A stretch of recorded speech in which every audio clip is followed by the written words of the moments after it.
Congress party office ভাঙচুর। গতকাল রাতে বহরমপুর পৌরসভার 4 নম্বর ওয়ার্ডের কংগ্রেস পার্টি অফিস ভাঙচুর করার অভিযোগ ওঠে দুষ্কৃতীদের বিরুদ্ধে। সকালবেলায় পার্টি অফিস খুলতে গেলে দেখা যায় জানলার কাঁচ, টয়লেটের দরজা এবং গ্রিল ভাঙচুর করা হয়েছে। 4 নম্বর ওয়ার্ডের কাউন্সিলর হিরু হালদার জানিয়েছেন, কে বা কারা রাতের অন্ধকারে এই ঘটনা ঘটিয়েছে তা স্পষ্ট নয়। প্রশাসনকে জানানো হয়েছে, প্রশাসন তদন্ত করবে। ঘটনা নির্বাচনের ফলাফল বের হওয়ার পর থেকেই একটা চাপা উত্তেজনা এই শহরে সৃষ্টি হয়েছে। গত পরশুদিন রাত্রে এই 4 নম্বর ওয়ার্ডে কেদার মাহাতো লেন এবং এর বিভিন্ন জায়গায় যত পাইপ লাইনের স্টিক লাইন ছিল, যেগুলোতে প্রতিদিন এই এলাকার মানুষ জল নিয়ে গিয়ে তাদের সাংসারিক কাজে লাগায়, পরিবারের লোক খায়, সে পাইপ লাইনগুলোকে ভেঙে দেওয়া হলো। আমি চেয়ারম্যানকে জানালাম, এক্সিকিউটিভ অফিসারকে জানালাম, আজকেও ঠিক হয়নি, লাগাতার জল পড়ছে। ঠিক আছে, এলাকার মানুষ যাকে ভালো বুঝেছে ভোট দিয়েছে, এরকম সন্ত্রাস কেন হবে? আজকে সকালে এই পার্টি অফিস আমার কার্যালয় কুঞ্জঘাটার মোড়ে, আজকের নয় এটা, গৌরীশঙ্কর রায় ছিলেন আমাদের প্রাক্তন কাউন্সিলর, স্বর্গীয় গৌরীশঙ্কর রায়, আমাদের স্বর্গীয় প্রদীপ নন্দী মহাশয়, প্রদীপ কাকু দীর্ঘদিনের কাউন্সিলর ছিলেন এই এলাকার। এটা কংগ্রেস কার্যালয়, সেটার উপরে সকালবেলায় এসে দেখছি কাঁচ টাচ গ্রিল টিরিল সবকে বাড়ি ধরি করে ভাঙচুর চালিয়েছে। ওই দিক দিয়ে পিছন দিক দিয়ে পাঁচির টপকে এসে, যেখানে টয়লেট আছে একটা, মানুষজনকেও কাজে আসলে টয়লেট করে, সেটার দরজাটাকে ভেঙে দিয়েছে। বাকি তো আপনারা দেখতেই পাচ্ছেন। কে করেছে সেটা আমি দেখলে তো ভালোই হতো, আমরা তো দেখিনি না। আমরা দীর্ঘদিন এই শহরে পৌর বোর্ড চালিয়েছে অধীর চৌধুরীর নেতৃত্বে, বিধায়ক থেকেছে, 5 বার সংসদ থেকেছে, মানুষ যা রায় দিয়েছে আমরা মেনে নিয়েছি। তারপরেও এরকম ধরনের আমরা তো আশা করি না।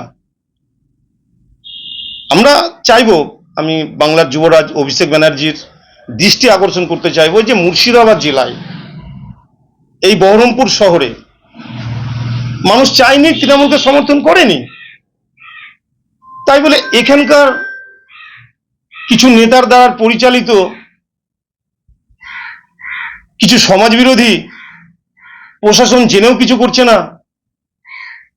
আমরা চাইবো বাংলার মুখ্যমন্ত্রীর দৃষ্টি আকর্ষণ করতে, বাংলার যুবরাজ অভিষেক ব্যানার্জির দৃষ্টি আকর্ষণ করতে, যে এরকম ধরনের নোংরামো, রাস্তার পানীয় জলের কল ভেঙে দেওয়া, পার্টি অফিস ভেঙে দেওয়া, কংগ্রেস কর্মীদিকে হুইপ দেওয়া, কি শুরু হয়েছে কিছু বুঝে উঠতে পারছি না। যাই হোক, আমাদের নেতাকে আমি জানিয়েছি, জেলা নেতৃত্বেও জানিয়েছি, এখানকার প্রশাসনকেও আমরা বলবো যে জিনিসগুলো আস্তে আস্তে একটু বড়র দিকে চলে যাচ্ছে। আজকে জাতীয় পতাকা ড্রেনের ধারে ফেলে রেখেছে, এই সামনে সব টাঙানো ছিল, অবাক কাণ্ড। দেখা যাক প্রশাসন কি করে, বলুন। কি মনে হচ্ছে বলতে যে সন্ত্রাস কি চলেই যাবে মনে হচ্ছে প্রশাসন উঠতে পারবে? দেখেন, এই শহর বহরমপুর শহর শান্ত শহর, মানুষ, আমি আগেও বললাম, যা রায় দিয়েছে মাথা পেতে নিয়েছি আমরা। তো যাদের দ্বারাই প্রশাসন পরিচালিত হয়, আজকে এইগুলোকে তারা জানছে না কারা করছে, কাদের দ্বারাই হচ্ছে। তো প্রশাসন যতক্ষণ না সক্রিয় হবে ততক্ষণ এরকম ধরনের চলতেই থাকবে।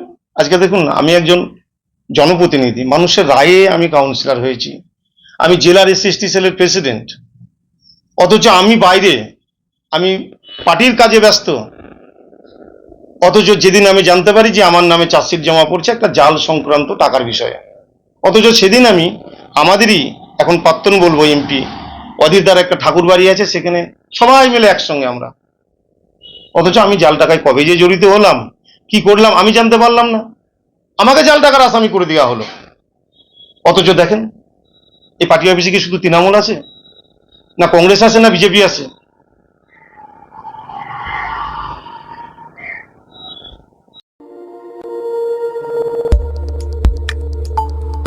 দেখতে থাকুন নিউজ প্রাইম টাইমস, আপনাদের সাথে, আপনাদের পাশে।